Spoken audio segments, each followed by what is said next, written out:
Narat, ey bekalık. Bekalık. Bekalık. Bekalık. Tersi bekalık. Ya bekalık araş. Ya çıkıp kesin meyli. Narat, ey bekalık tukalla. Bekalık. Ey sen sarı. Ya men qilma. Men qilma, men qilma. Mandaq. Sen bu o'g'il bola ekansan, sen bilan tanishib qoyil bo'ldim.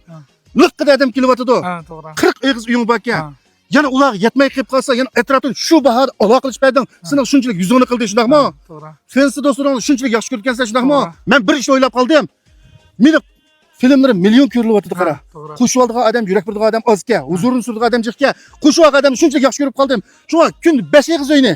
Sen 40 oyning ziyini tatatasan-ku, men 5 eg'iz uyni. Bütün bekarlık, meni qo'shib oldi aloqalashganga hech qanday bosh talab yo'q. Bekarlikni qilib turma. 5 oyning hisobini sen qilsan. Men Naratda 5 kun tursam 5 kun, 1 oy tursam 1 oy, men Naratli bo'lib qolsam, kunda hisob seninkidan qilib turma. 5 kun turib qichkasancha. Qo'shmayman, chidayman tuqqanlar. Meni men pingilim dedim. To'yniga 10 kun hisob qildi. 10 kun turma. O'g'il ola. Turma, kunda uraman zo'qimni. 5 kun o'ynamashadi, ha. Ondan bo'lsa, men u istashqa emas. Faqat bizni yaxshi ko'rganlarga bir qatim javob qaytarib bitaylik deb turib, ko'nglimdan chiqarib dedim bu gapni. Kunda 5 oyni bekalik berib qo'yib, qag'ini qimmat bergan o'xshaydi deb qolmanglar do'stlar. Qaga o'ylarni 99 ko'y beryapmiz, 5 odamda 7 odam yotalaydi. Uningdan sirt mishada ushshaq bola o'ynaydigan top bo'lsin, pimponcha bo'lsin, yumoncha bo'lsin, o'ynaydigan narsa hammani bekalik qilib berdik. Endi 99 ni masarang kallis piqirab hozir buzdi biroqlar.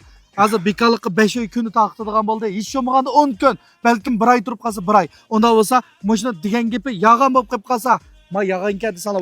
Kundiki 5 odamda film tatimiz. Arzishlar tuqqanlar chataq yo'q. Unda bo'lsa, yag'an bo'lib qolib qolsa, mangva, unda bo'lsa qo'shmaganlar qo'shib, yuragim bisi 6 raqam yo'llab, darhol unda bo'lsa.